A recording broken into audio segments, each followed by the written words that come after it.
Welcome to S Pandey YouTube channel. आप सबों को समंजस सोनू जमी के द्वारा प्यार भरा नमस्कार। आज की क्लास में मैं आप लोगों को हाइड्रोजन की विस्तृत जानकारी दे रहा हूँ। हाइड्रोजन का नाम हाइड्रोजन क्यों पड़ा, हाइड्रोजन की खोज किसने किया, हाइड्रोजन का नामकरण किसने किया, कौन सा ऐसा तत्व है जिसमें कि न्यूट्रॉन नहीं पाया जाता है, इकलौता तत्व है, हाइड्रोजन का प्रयोग कहाँ किया जाता है और हाइड्रोजन का आज तक आवर्त सारणी में स्थान जो है विवादास्पद क्यों रहा है, इन सबों की जानकारी आज के वीडियो में दूंगा। शुरू से अंत तक आप लोग देखेंगे और वीडियो को लाइक करेंगे और वीडियो निश्चित आप लोगों को पसंद आएगी, शेयर करेंगे और आपका अपना channel S Pandey YouTube channel आप लोगों के लिए निरंतर इस प्रकार की वीडियो लाती रहेगी। तो चलिए स्टूडेंट्स बताने जा रहे हैं आप लोगों को। देखो बाबू, हाइड्रोजन याद रखना 118 तत्वों की खोज हो चुकी है, उसमें सबसे पहला तत्व क्या है, हाइड्रोजन। और हाइड्रोजन शब्द की जो उत्पत्ति हुई है वह ग्रीक भाषा से हुई है। किससे हुई है, यानी हाइड्रोजन शब्द की जो उत्पत्ति हुई है, ध्यान देना बाबू, ग्रीक भाषा के दो शब्दों से हुई है। ग्रीक भाषा के दो शब्द से, ग्रीक भाषा के दो शब्द से ध्यान दीजिएगा। पहला जो है बाबू, पहला जो है हाइड्रो, हाइड्रो और दूसरा जो है जेनिस, दूसरा जो है बाबू जेनिस।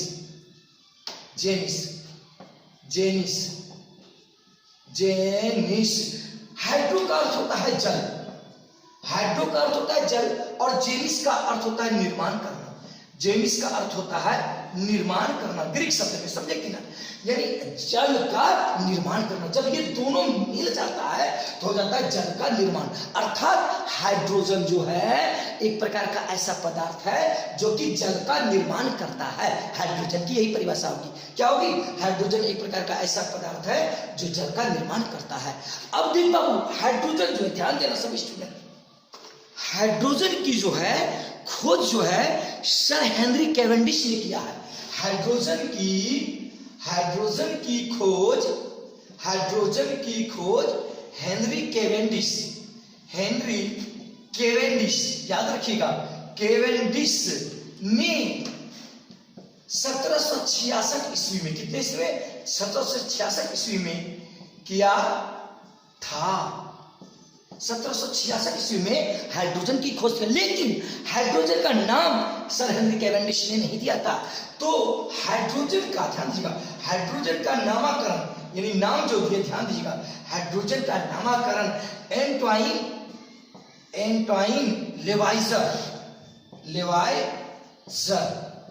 ने 1783 ईस्वी में, कितनी ईस्वी में, 1783 ईस्वी में किया। यानी इसका नामकरण, हाइड्रोजन का जो नाम रखाया वो कितने ईस्वी में, 1783 ईस्वी में। समझे कि नहीं, कोई दिक्कत इसमें, याद रखिएगा।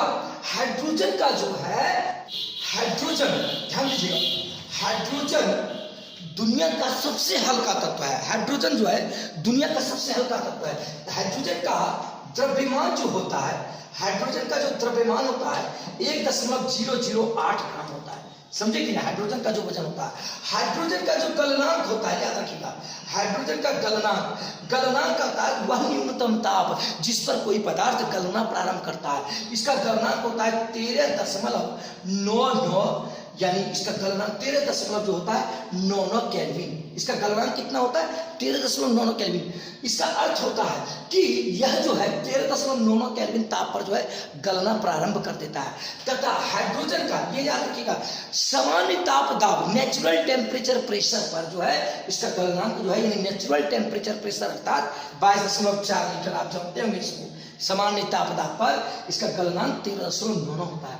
हाइड्रोजन का याद रखिएगा, हाइड्रोजन का क्वथनांक का अर्थ होता है जिस न्यूनतम ताप पर कोई पदार्थ उबलना खौलना प्रारंभ करता है उसे उसका पदार्थ का क्वथनांक कहते हैं। तो हाइड्रोजन का जो क्वथनांक होता है 20.43 केल्विन। इसका मतलब इतना ताप जब हाइड्रोजन को मिलने लगेगा तो वो जो है खौलना प्रारंभ कर देगा। समझे कि नहीं, और याद रखिएगा सामान्य ताप पर हाइड्रोजन का जो है घनत्व, सामान्य ताप पर हाइड्रोजन का जो घनत्व होता है, आप लोग ध्यान दिए 0.09 ग्राम, 0.09 ग्राम प्रति लीटर होता है, अर्थात हाइड्रोजन का जो घनत्व होता है 0.09 ग्राम प्रति लीटर होता है सामान्य ताप पर। आप लोग तो यहां तक समझ ही गए होंगे। हाइड्रोजन के 3 समस्थानिक होते हैं, याद रखिएगा। हाइड्रोजन के 3 समस्थानिक होते हैं, 3 समस्थानिक, ध्यान दीजिएगा। कितने समस्थानिक? 3 समस्थानिक। आप लोग सभी स्टूडेंट ध्यान दीजिएगा, मैं बताऊंगा कि समस्थानिक किसे, यानी प्रोटियम 1H1, ड्यूटेरियम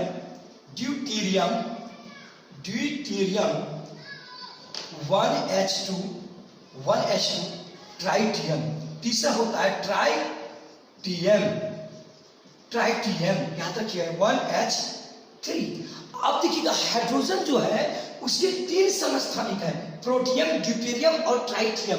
यानी समस्थानिक किसे कहते हैं? वैसा तत्व जिसकी परमाणु संख्या समान लेकिन द्रव्यमान संख्या भिन्न भिन्न होती है, उसे हम समस्थानिक कहते हैं। देखिए जैसे कोई तत्व मान लीजिए हाइड्रोजन है, तो यहाँ पे परमाणु संख्या दिखाता है और यहाँ पे जो है द्रव्यमान संख्या दिखाता है, यहाँ पे द्रव्यमान संख्या दिखाता है। तो अब देखिएगा क्या बोले, वैसा तत्व जिसकी परमाणु संख्या समान है, तो देखिए यहाँ पे नीचे परमाणु संख्या लिखाता है, तो यहाँ भी परमाणु संख्या प्रोटियम में 1 है, ड्यूटेरियम में है 1 है और ट्राइटियम में भी क्या है 1 है। तीनों की परमाणु संख्या क्या है? समान है। लेकिन देखिए यहाँ पे द्रव्यमान संख्या लिखाता है, इसका प्रोटियम का द्रव्यमान संख्या कितना है? 1, ड्यूटेरियम का द्रव्यमान संख्या कितना है? 2 और ट्राइटियम की द्रव्यमान संख्या कितनी है? 3 है। इसका मतलब द्रव्यमान संख्या भिन्न भिन्न है लेकिन परमाणु संख्या क्या है? समान समान है। इसलिए हाइड्रोजन की ये 3 समस्थानिक है, प्रोटियम, ड्यूटेरियम और ट्राइटियम। इसको भारी हाइड्रोजन भी कहा जाता है, भारी हाइड्रोजन भी कहा जाता है, याद रखिएगा। हाइड्रोजन, ध्यान दीजिएगा, भारी H कर दिए, ठीक है, क्योंकि इसी से हैवी वाटर यानी जो है भारी जल का निर्माण ड्यूटेरियम का ऑक्साइड से किया जाता है। अब देख बाबू आप लोग को एक नया चीज बताने जा रहे हैं, ध्यान दीजिएगा। ये प्रोटियम, ड्यूटेरियम और ट्राइटियम है, तो दुनिया का इकलौता ऐसा मात्र तत्व कौन सा है? प्रोटियम, याद रखिएगा। दुनिया का इकलौता मात्र ऐसा तत्व है जो प्रोटियम, जिसमें न्यूट्रॉन नहीं पाया जाता है, जिसके परमाणु के नाभिक में न्यूट्रॉन नहीं पाया जाता। बाकी जितने भी तत्व हैं उनके परमाणु के नाभिक में न्यूट्रॉन पाए जाते हैं। आप लोग को हम बताए थे कि परमाणु गोलाकार कण होता है, परमाणु के बीच में केंद्रक या नाभिक होता है, उसमें क्या रहते हैं? यानी धनावेशित कण प्रोटॉन और आवेशित कण न्यूट्रॉन रहते हैं, समझे कि नहीं? तो ये याद रखिएगा। क्यों? आप लोग कहिएगा कि सर हमको कैसे पता चलेगा कि प्रोटियम में जो है न्यूट्रॉन नहीं होता, आप हमको बताइए सर। तो देखो बता रहे हैं, सभी में न्यूट्रॉन पाया जाता है लेकिन प्रोटियम में न्यूट्रॉन नहीं पाया जाता। कैसे? क्योंकि देखो बाबू आप लोग सबसे पहले याद रखिएगा, हम जानते हैं कि परमाणु संख्या बराबर इलेक्ट्रॉनों की संख्या, ये आप लोग को पढ़ा है, इलेक्ट्रॉनों की संख्या बराबर प्रोटॉनों की संख्या होती है। डिटेल अभी इस पे नहीं चल रहे बाबू, प्रोटॉनों की संख्या। इसका मतलब क्या होगा कि जितना परमाणु संख्या होगा उतने इलेक्ट्रॉनों की संख्या होगा, उतने क्या होगी? प्रोटॉनों की संख्या। इसमें परमाणु प्रोटियम में चल रहे हैं, केवल इसके लिए चल रहे हैं। इसमें देखिए परमाणु संख्या कितना है? 1, इसका मतलब 1 है परमाणु संख्या। इसका मतलब इलेक्ट्रॉन भी 1 हो गया, इसमें प्रोटॉन भी क्या हो गया? 1। इसका मतलब P बराबर नंबर ऑफ प्रोटॉन बराबर जो हो गया नंबर ऑफ, ध्यान दीजिएगा, नंबर ऑफ प्रोटॉन जो हो गया वो कितना हो गया? इसमें प्रोटियम में 1। अब देखो ध्यान देना, एक सूत्र हम लोग जानते हैं, द्रव्यमान संख्या बराबर क्या जानते हैं बाबू? आप लोग पढ़े होंगे, यानी प्रोटोन की संख्या जोड़ न्यूट्रॉन की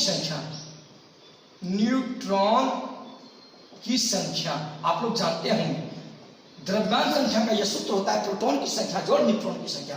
तो अब देखो 1H1, तो क्या बोले? द्रव्यमान का मान, इसमें देखो प्रोटियम में द्रव्यमान कितना है? 1 और परमाणु संख्या कितना है? 1।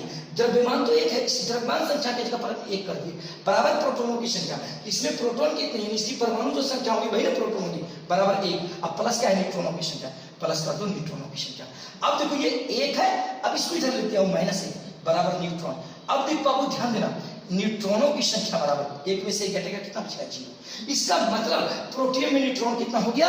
0। अब बताओ तुम, इसमें 2 में से 1 घटाओगे 1 बचेगा कि नहीं? 3 में से 1 घटाओगे तो 2 बचेगा कि नहीं? इसका मतलब दुनिया का मात्र इकलौता तत्व प्रोटियम है जिसमें कि न्यूट्रॉन 1 भी नहीं पाए जाते हैं। आप लोग इस समझ गए होंगे अच्छी तरीके से, कोई दिक्कत नहीं होगी। चलो अब अगला स्टॉपेज, अगला बात बोलने चल रहे हैं। क्या बोल रहे हैं बाबू?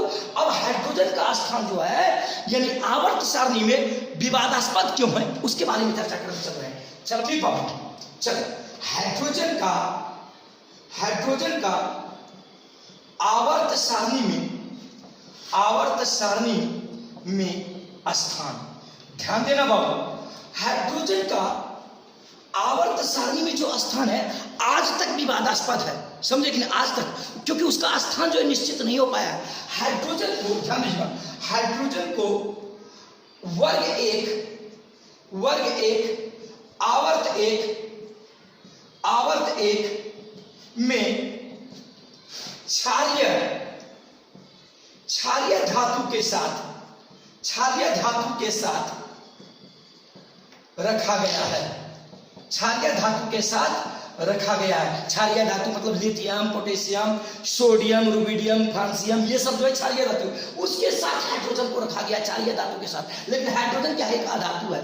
तो अब देखो क्यों रखा गया है बाबू, क्योंकि हाइड्रोजन देखो बाबू, हाइड्रोजन 1H1 यानी परमाणु संख्या भी एक और द्रव्यमान संख्या भी एक है। तो इसका देखो इलेक्ट्रॉनिक विन्यास निकालते हैं 1S1, तो इसका मतलब इसमें कितने इलेक्ट्रॉन है, एक इलेक्ट्रॉन है, इसका मतलब एक इलेक्ट्रॉन। अब जितने भी क्षारीय धातु जैसे मान लो सोडियम की परमाणु संख्या कितनी होती है, 11, सोडियम की परमाणु संख्या 11। अब इसका देखिए 1S2, 2S2, 2P6, 3S1, देखो 6 एक साथ दोनों 2 8 1।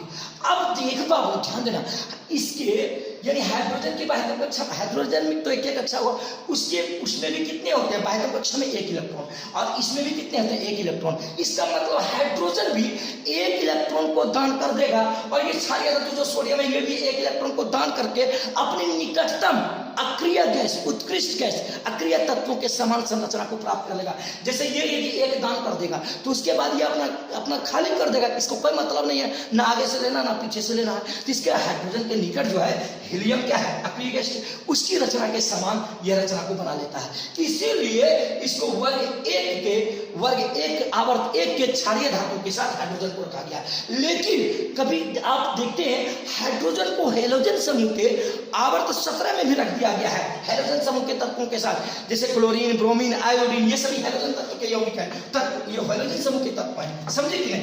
यानी ध्यान दीजिएगा हाइड्रोजन को आप लोग ध्यान दीजिएगा, हेलोजन क्या बाबू, हेलोजन तत्व के साथ आवर्त 17 में भी रख दिया गया है, जैसे यानी क्लोरीन, ब्रोमीन, आयोडीन आदि सबों के साथ रख दिया गया है। तो यहां देखो बाबू क्यों रख दिया गया है, क्योंकि हाइड्रोजन देखो 1H1, तो ये जो है 1S1 होता है, 1S1। तो इसका मतलब देखो 1S1 हो गया, ध्यान देना 1S1 हो गया बाबू, देखो 1S1, इसका मतलब इसके बाह्य कक्षा में कितने इलेक्ट्रॉन है, एक इलेक्ट्रॉन है, तो एक इलेक्ट्रॉन में चार से तो कम है। अब देखो कोई भी जैसे क्लोरीन ले लो, हेलोजन समूह तत्व के एक ही है कि नहीं, हेलोजन का एक तत्व क्लोरीन है, क्लोरीन की परमाणु संख्या कितनी है, 17 है। अब इसको देखो 1S2, 2S2, 2P6, 3S2, 3P5। अब देख बाबू 2 6 2 8 5 2 7। अब देख बाबू ये देखो क्लोरीन क्या करेगा, एक इलेक्ट्रॉन को ग्रहण करेगा तो ये अपने संयोजी से अपने कक्षा को भर लेगा कि नहीं। ठीक उसी प्रकार ये हाइड्रोजन भी क्या करेगा, यदि एक इलेक्ट्रॉन को ग्रहण करेगा, जैसे 1S1, तो हम जानते हैं कि S में अधिकतम कितने, S ब्लॉक में कितने इलेक्ट्रॉन रह सकते हैं, S में कितने अधिकतम 2 रह सकते हैं। इसका मतलब एक इलेक्ट्रॉन यदि ग्रहण कर लेगा, अच्छा ये 1S ही होता है, तो ये अपने कक्षा को पूरा कर लेगा ना हाइड्रोजन, यानी एक इलेक्ट्रॉन ग्रहण करके अपने उप कक्षा को पूर्णतः भर लेगा जी, यानी और अपने निकटतम जो अक्रिय तत्व है उसके समान वह गुण को दर्शाने लगेगा। ठीक हेलोजन समूह के भी तत्व जो होते हैं वही एक इलेक्ट्रॉन ग्रहण करके वो क्या करेंगे, अपने कक्षकों को उपकक्षकों को भर लेंगे और वह क्या होगा, यानी अपने निकटतम अक्रिय तत्वों के साथ अपने निकटतम अक्रिय तत्वों के जैसा वो व्यवहार करने लगेंगे, समझे कि ना। तो इसके कारण से आज तक हाइड्रोजन का जो स्थान है आवर्त सारणी में सही तरीके से निर्धारित नहीं किया गया। कभी कभार उसे जो है यानी वर्ग एक में हम देखते हैं, तो कभी कभार जो है वो हेलोजन के साथ भी हम उसको देखते हैं। इसलिए इसका स्थान आज तक निर्धारित नहीं किया गया है, आज तक सही तरीके से ये कहा गया है, ठीक है। अब देखो बाबू अगला, अब देखो बाबू आगे हाइड्रोजन का प्रयोग, हाइड्रोजन का प्रयोग, आप लोग ध्यान दीजिएगा, हाइड्रोजन का प्रयोग आप लोग ध्यान दीजिएगा सभी स्टूडेंट। हम लोगों का जो शरीर का निर्माण हुआ है वो हाइड्रोजन का, ब्रह्मांड में 90% जो वस्तुएं बनी है उसका जो द्रव्यमान के रूप में है वह 90% वो हाइड्रोजन है। आप देखते होंगे सूर्य जो है, तारे जो हैं और बृहस्पति ग्रह जो है, ये सभी जो है वो अधिकांश भाग हाइड्रोजन से बने हुए। सूर्य में तो ध्यान दीजिएगा, सूर्य में 71% हाइड्रोजन एवं 29% हीलियम, 29% जो है हीलियम पाए जाते हैं, समझे कि नहीं। यानी हाइड्रोजन और हीलियम के संयोग से सूर्य बना हुआ है।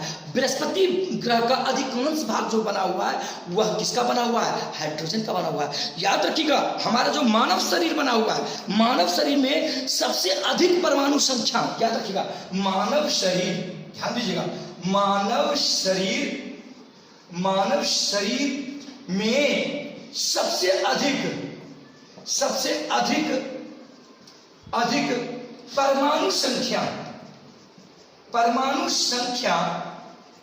परमाणु संख्या के रूप में, याद रखिएगा, हाइड्रोजन है। क्या है, हाइड्रोजन है। लेकिन द्रव्यमान संख्या के रूप में यानी पहले जो है ऑक्सीजन है, उसके बाद कार्बन है, उसके बाद हाइड्रोजन है। यानी याद रखिएगा, यदि आपसे पूछेगा मानव शरीर में किस तत्व की परमाणु संख्या सबसे ज्यादा पाई जाती है, सबसे ज्यादा परमाणु किसकी पाई जाती है मानव शरीर में, तो याद रखिए सबसे अधिक जो परमाणु पाई जाती है वो हाइड्रोजन की पाई जाती है सभी तत्वों से। लेकिन आपको पूछेगा द्रव्यमान संख्या के रूप में हाइड्रोजन का स्थान जो है हमारे शरीर के निर्माण करने में कितना है, तो वो तीसरा स्थान पे है। यानी शरीर में सबसे अधिक जो है द्रव्यमान संख्या के रूप में जो तत्व है वह ऑक्सीजन है, दूसरा नंबर पे कार्बन है और तीसरा नंबर पे क्या है, हाइड्रोजन है। समझे कि नहीं, इस शरीर के निर्माण में, समझे कि नहीं। यानी हाइड्रोजन एक बहुत ही, यानी समझिए कि बहुत ही मतलब क्या कहते हैं उपयोगी तत्व है हम लोगों के लिए। और हाइड्रोजन जो है दुनिया का सबसे हल्का तत्व है। हाइड्रोजन जो है दुनिया का सबसे हल्का तत्व है, इसके जैसा कोई तत्व नहीं हल्का है पूरे यानी 118 तत्वों में। अब देखो, आपको ध्यान देना, हाइड्रोजन का उपयोग जल बनाने में किया जाता है। हाइड्रोजन का उपयोग किसमें किया जाता है, जल बनाने में किया जाता है, समझे कि नहीं। और आप जानते हैं जल बनाने में क्या किया जाता है, हाइड्रोजन का उपयोग जल बनाने में किया जाता है। और याद रखिएगा, यानी 4 डिग्री सेंटीग्रेड ताप पर, डिग्री सेंटीग्रेड हो गया ताप हो गया, पर हाइड्रोजन 4 डिग्री सेंटीग्रेड ताप पर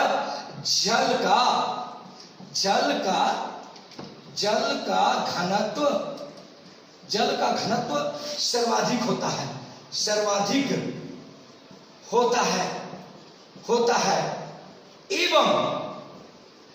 एवं याद रखिएगा, जल का घनत्व क्या होता है, सर्वाधिक होता है एवं इसका आयतन सबसे कम होता है।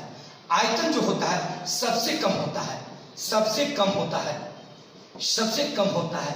यानी याद रखिएगा, हाइड्रोजन यानी जल जो है 4 डिग्री सेंटीग्रेड ताप पर इसका घनत्व जो है सबसे अधिक होता है, लेकिन जल का सबसे आयतन कम जो होता है वो कितने डिग्री सेंटीग्रेड पे, 4 डिग्री सेंटीग्रेड ताप पर। और याद रखिएगा, जल जो है, जल का उपयोग हम लोग करते हैं शीतलक के रूप में। आप लोग देखते होंगे गाड़ी जो है मतलब क्या कहते हैं, रेफ्रिजरेटर, गाड़ी के आगे ऐसे ऐसे लगा रहता है रेफ्रिजरेटर, यहाँ पे ऐसे ऐसे करके लगा रहता है, ठीक ना, गाड़ी में, और यहाँ पे पानी दिया जाता है। यानी शीतलक के रूप में किया जाता है जल का उपयोग, क्योंकि ध्यान दीजिएगा, क्योंकि इसकी विशिष्ट ऊष्मा, ध्यान दीजिए, इसकी विशिष्ट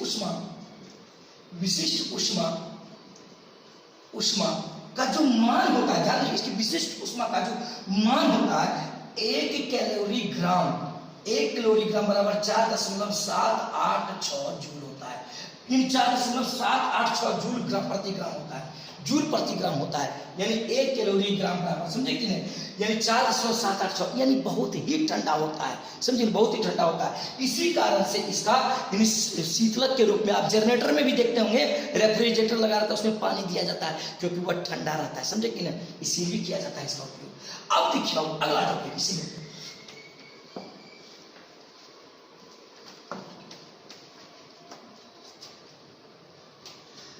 हाइड्रोजन का उपयोग, ध्यान दीजिएगा, हाइड्रोजन का उपयोग ध्यान दीजिएगा, ये जो हाइड्रोजन का उपयोग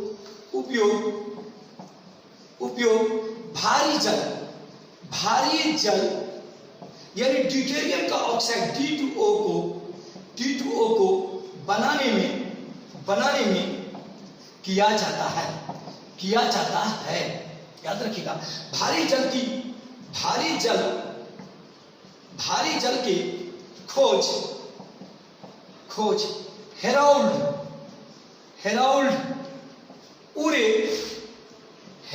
उरे तथा E.F. ऑसबर्न ने 1934 ईस्वी में, कितने ईस्वी में? 1934 ईस्वी में किया था, याद रखिएगा, किया था। इसका क्वथनांक यानी जो भारी जल होता है, इसका क्वथनांक यानी भारी जल का जो क्वथनांक होता है, ध्यान दीजिएगा, इसका जो क्वथनांक होता है, ध्यान दीजिएगा, 101.43 डिग्री सेंटीग्रेड, यानी जो साधारण जल होता है वो 100 डिग्री सेंटीग्रेड पे खौल जाता है, लेकिन ये जो भारी जल ड्यूटेरियम का ऑक्साइड होता है यह 101.43 डिग्री सेंटीग्रेड पर खोलता है। और इसका जो हिमांक जो होता है, ध्यान दीजिएगा, इसका जो हिमांक होता है, हिमांक मैंने बर्फ में हिमांक होता है 3.82 डिग्री सेंटीग्रेड। इसका मतलब देखिए, जो साधारण जल होता है वह 0 डिग्री सेंटीग्रेड पे बर्फ बनता है, लेकिन ये जो भारी जल होता है वह 3.82 सेंटीग्रेड पर बर्फ बन जाता है, समझे कि नहीं? यानी भारी जल जो होता है वो ड्यूटेरियम का ऑक्साइड होता है, D2O इसका सूत्र होता है। और इसका खोज 1934 ईस्वी में हेराल्ड उरे तथा E.F. ऑसबर्न ने 1934 ईस्वी में किया था, और इसका क्वथनांक 101.43 डिग्री सेंटीग्रेड तथा हिमांक 3.82 सेंटीग्रेड होता है। चलिए स्टूडेंट, अब देखो आप इसका प्रयोग ध्यान देना, हाइड्रोजन का प्रयोग कहां कहां किया जाता है। अब देखो बाबू, हाइड्रोजन का प्रयोग ध्यान देना। नंबर 1, हाइड्रोजन बहुत ही अधिक ज्वलनशील पदार्थ होता है, यानी हाइड्रोजन अत्यधिक ज्वलनशील पदार्थ होता है, क्या होता है? ज्वलनशील होता है। इसलिए इसका उपयोग ध्यान दीजिएगा, इसलिए इसका उपयोग कहां किया जाता है भाई? इसका उपयोग जो किया जाता है अंतरिक्ष यान, जैसे रॉकेट होता है ना, अंतरिक्ष यान यानी रॉकेट कह सकते हैं, रॉकेट के ईंधन के लिए किया जाता है। इसे भविष्य का भी ईंधन कहा जाता है, यानी अंतरिक्ष में जो जाता है, मंगल ग्रह पर, चंद्रमा पर जो जाता है, इन सभी पर जो रॉकेट जाता है उसके ईंधन के लिए यानी हाइड्रोजन का प्रयोग किया जाता है, अत्यधिक ज्वलनशील होता है, और इसे भविष्य का भी ईंधन कहा जा रहा है। इसका दूसरा उपयोग देखो बाबू, ध्यान देना, आप लोग ध्यान दीजिएगा, इसका दूसरा हाइड्रोजन का जो उपयोग होता है हेबर विधि द्वारा उर्वरक, आप लोग देखते होंगे कि खाद जो होता है उर्वरक होता है, जो कि खेत में डालते हैं, उर्वरक हेबर विधि द्वारा उर्वरक बनाने के समय NH3 यानी अमोनिया, इसको कहते हैं अमोनिया, NH3 के संश्लेषण के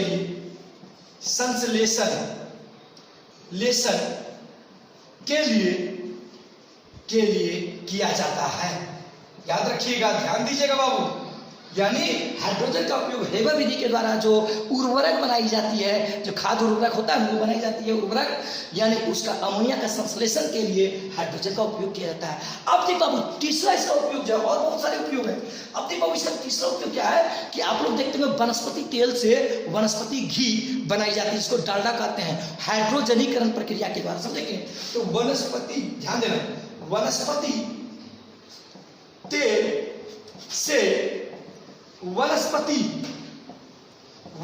घी बनाने के लिए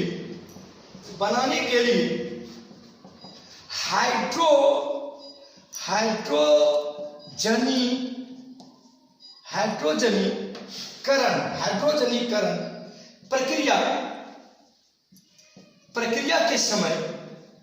प्रक्रिया के समय उत्प्रेरक के रूप में, क्या उत्प्रेरक के रूप में हाइड्रोजन का प्रयोग किया जाता है। हाइड्रोजन का प्रयोग किया जाता है, यानी हाइड्रोजन का प्रयोग। और बहुत सारे प्रयोग है। अब देख बाबू याद रखना, हाइड्रोजन जो है अपने शुद्ध अवस्था में कब रहता है, याद रखना, हाइड्रोजन शुद्ध अवस्था में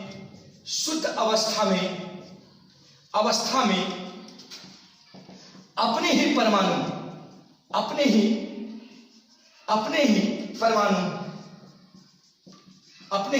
से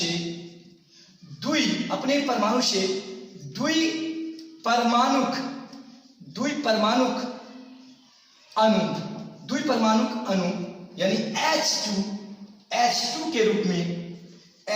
के रूप में पाए जाते हैं। याद रखिएगा, यानी हाइड्रोजन शुद्ध अवस्था में अपने ही परमाणु से द्विपरमाणुक अणु के रूप में पाए जाते हैं, H2 के रूप में पाए जाते हैं। आज की क्लास कैसी लगी जरूर मुझे बताएंगे। आप लोगों के लिए मैं निरंतर प्रयास करता रहूंगा। Thanks for watching.